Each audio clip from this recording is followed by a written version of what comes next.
Hey there, Rhoda here. Welcome to my craft room. Today I'm going to show you what to do with a medicine bag.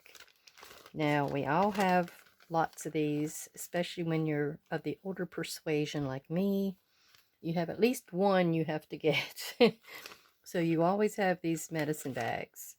Now, what I usually do with them is I will take one and I fold it up. I'm guessing you could say that's in thirds. And I usually will do it with the closed end of the bag up here, the open mouth here, and that's going to create for me 3 places. One behind the bag, one behind the open mouth, and one inside the mouth. So other people will actually use it the other way. They'll take the closed end of the bag and do like that, or maybe like that. But I like it this other way. I'm able to take the flips and flaps and close them up.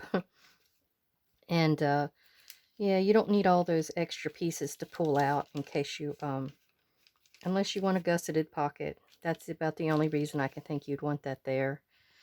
So anyway, we're going to go about it with some scraps that I had left over. I don't know if you recognize this from the antique phone journal.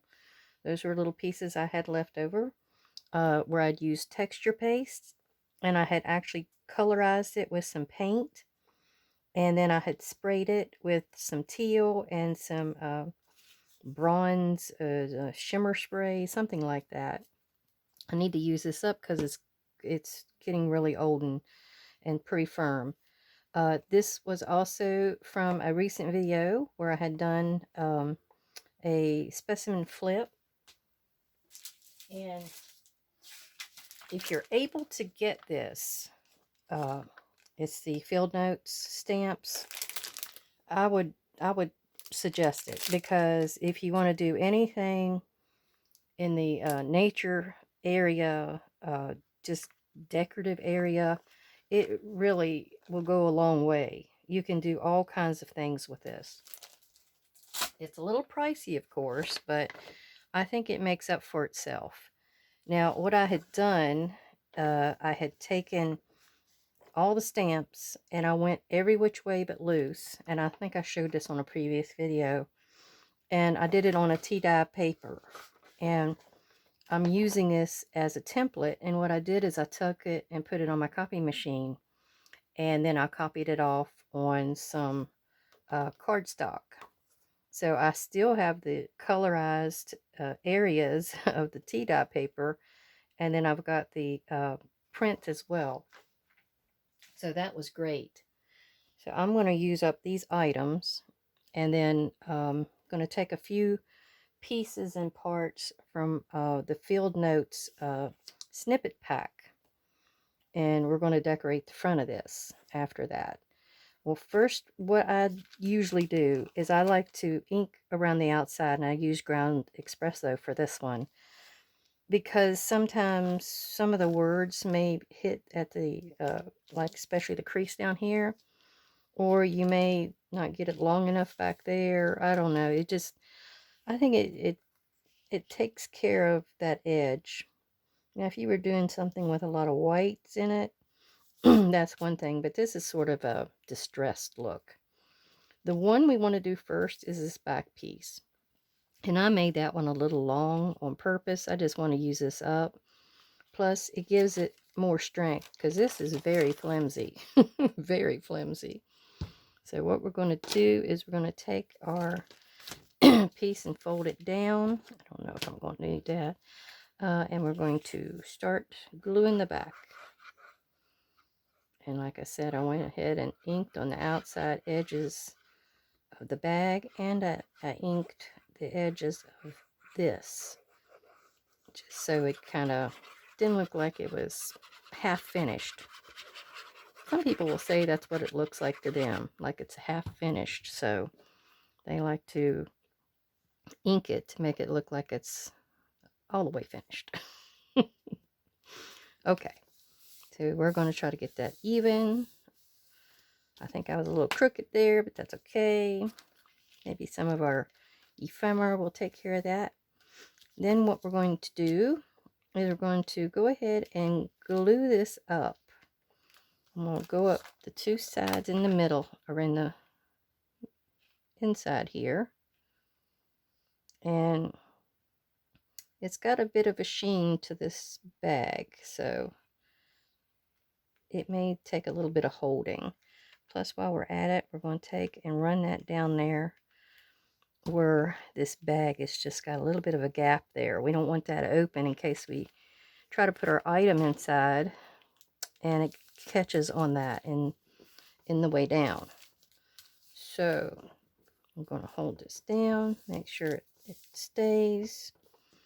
And then what I'm going to do is go and use this little piece here. Oh, no, I was going to go over it right there. That's right. So we're going to glue down the outside here. I had to remember what I was doing. We're going to glue down the outside. And we're going to use the front flap part to glue. There we go. Do that on the other side, just on the front flap part. So that'll guide you. I don't need it to be a gusset. I want it something thin to go inside of here, so that's why I wasn't worried about it. Then we're going to, how am I going to do this? I thought I was going to go across the front, but I'm not sure I want to do that now. Maybe so. Yep, I think I will. I'll still go across the front. So we're going to glue down all of these pieces. And what is that saying? Artistic license. Sometimes you change your mind halfway through, midway through. As long as it turns out in the end. Okay, we're going down in that little crack right there. And over here. So where I've cleared that back. There we go. And I'm going to rub that down. And this piece here, since it's got the cardstock to it, it's going to add a lot of body to that. So that little flimsy piece right there, if this was like just regular copy paper, I don't think it would hold up. So I think when doing these, you really might want to use cardstock. It will make it last a lot longer. I hope everybody's doing well today, and everybody's in their craft room doing this and that, getting their crafty mojo on. Okay, I just want to leave a little bit of an outside edge to all that. And, ooh, yeah, as long as I'm sort of even with all the other pieces, I think I'm good. All right. And I thought this was great because I have a bird. This bird was sideways, but this bird was straight up. So that goes with our theme that we're going to use. Now here, I thought, and this is, what do you call that? A herringbone? I think that's herringbone. So I thought the herringbone look would be kind of interesting to go up here somewhere. I was going to put it down here, but it's quite large.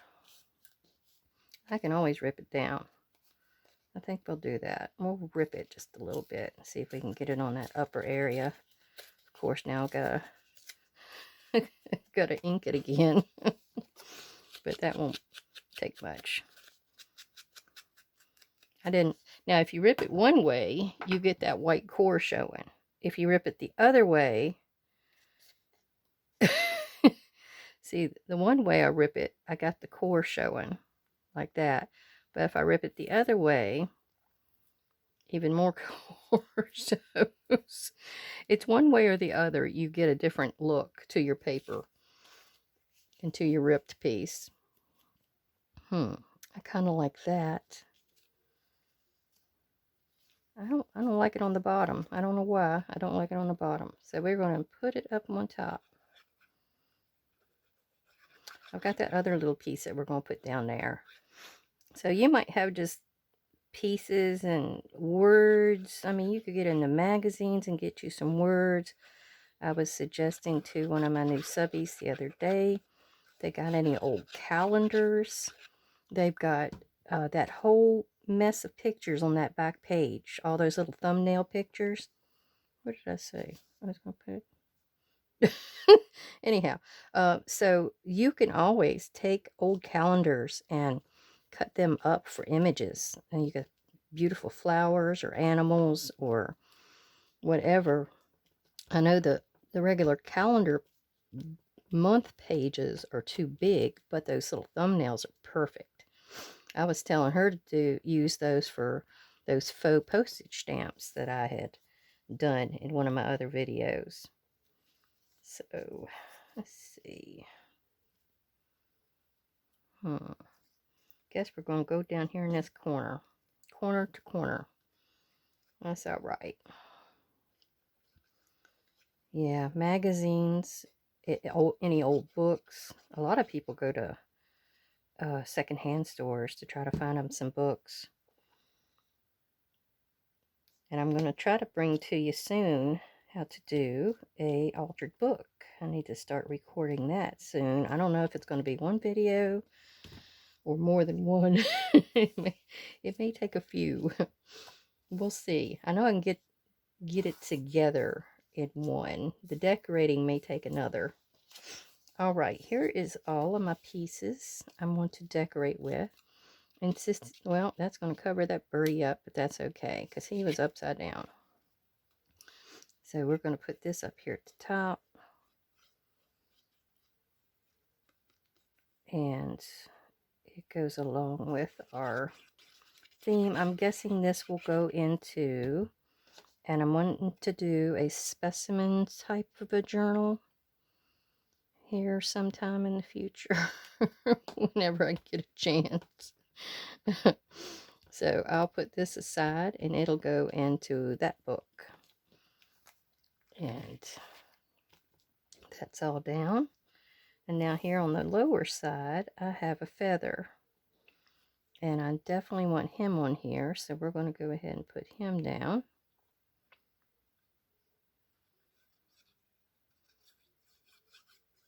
I filled up my glue. I needed to. But then it started bleeding on me. So whenever that happens, if it keeps bubbling up out the top, you just keep taking the cap off and rubbing it down and jiggling it, kind of a thing. And it'll finally get to where it's okay again. It likes to have a few words with you. Okay. I'm not sure if I want to put this ruler up here. I don't think I want the ruler. I do want the pink because I think I'm going to put this beautiful pink edge down at the bottom. Although it covers my condemned. I'm not sure. Oh, let's see. What will this look like instead? Maybe we can just do that. Yeah, I think I'll do that. We'll keep that for another piece. Keep an eye out for it in the future. If anybody has a slew of these bags, leave me a note in the messages down below and let me know how many you have. I have about 20. I have a ton of them and I need to start using them up. Okay, I've got that on there. I think I've got this piece to put down. I still want a little bit of another color, so I'm definitely going to put this little flower over here. I think that didn't hurt anything. It needed another color. I know the teal was going to help bring it in. There we go. And those two can go back in the bag for another session. And here is what I brought, well, that's my instructions on how I got this background. But this is what I was going to put like paper bag on the back of. And I was going to use it for the back side here. And see, it's just about right. So I could put that there. And then I could put this longer piece there. And then I could put this in the bottom. And this is a little notebook. It's just got little scraps in it that I used in other journals, I guess. This was a piece of Tim Holtz paper. And this was from like a postcard. And this is one of the Tim Holtz people. This was from the postcard, so I took that piece and put it on there too. Now the way it's assembled is it's just tied in there. I just put 2 holes through the signature. And then I tied it with this little wax cord.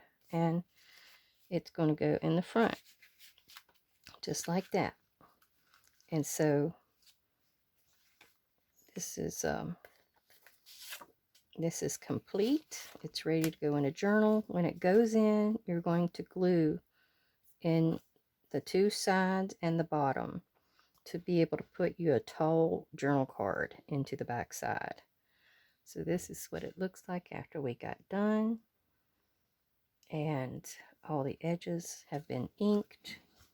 And this here, I used some stencils, some of the actual stencils that you buy in a pack at the store, and did some of these numbers. Then I had some crackle paste, and I used that down here, if you can see some of the crackle. Plus I did some spray. This was some vellum, and this was one of those crazy guys from the Tim Holtz stamp sets. So I hope you enjoyed that, and leave me a message and the notes down below to let me know if you like this and would like to see more like it. Please leave me a thumbs up and a message. And I'd like to hear from everybody. And everybody have a great day.